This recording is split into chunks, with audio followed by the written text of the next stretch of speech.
Hi guys, how are Hi, you? love your shirt. Oh, thank you. Go I SNL. I did I did change because I had on a Star Wars shirt and realized, oh, I should not wear a Star Wars shirt, but now I'm telling you anyway, so I could have just worn it. Why would you not wear a Star Um, Wars shirt? it was it said Hayden and Ewan on it with like hearts. So Oh, I was okay. like, I'm not gonna wear Well, I love Hayden and Ewan as well, so this. It's great. But I will start with you, Rupert. This show is very, I keep calling it campy, but it is kind of like that kind of campy look at humor and grief, and it has like all of these like heightened emotions, which you are so good at. Not to go back to Star Wars, but like the minute we would see the Grand Inquisitor, we'd be like, this is about to be the most dramatic shit I've ever seen in my entire life. And you kind of embody that drama in your roles. And so when you are approaching something like this, how do you kind of like navigate like the heightened emotions and the comedy aspect of something that plays with genre at like High Desert does? that's a great question. Yeah, I like the idea of Guru Bob and the Grand Inquisitor getting a beer sometime. That would be fun. The writing was just very much our map for this, which it often is, but this is such a specific and unique show, and it has elements of comedy as well as elements of drama and tragedy.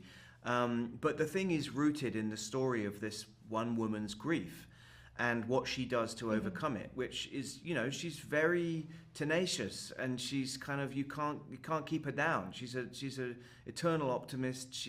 I'm talking about Peggy, played by Patricia Arquette, I should mention. And so the rest of us just kind of bounce off her orbit, Mm-hmm. and whether they are support systems maybe like Carol, or antagonists maybe like Guru Bob, who's too stupid to realize that he's just in the way most of the time.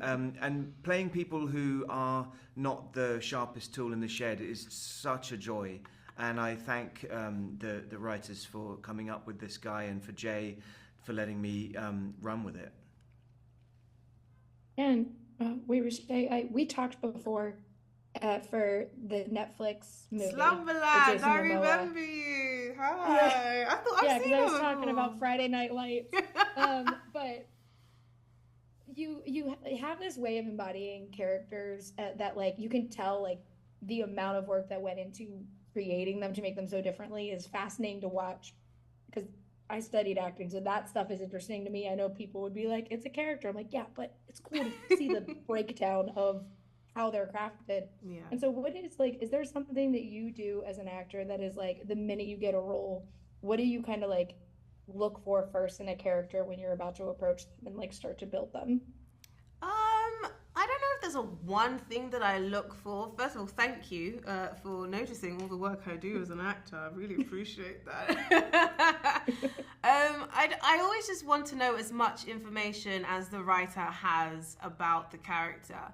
And then when they give me all the information they have, the facts, then I make my own decisions and what I want to add to them. And then that's kind of how I bring them to life.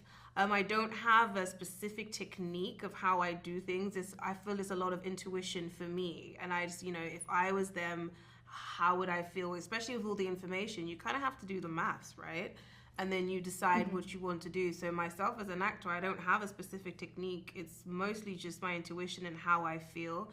I guess I am a bit of an empath, so I think I can relate to people's situations. And when I have all the facts, feel I think I can feel how I think they would feel, and that informs the Mhm. decisions I make as the character.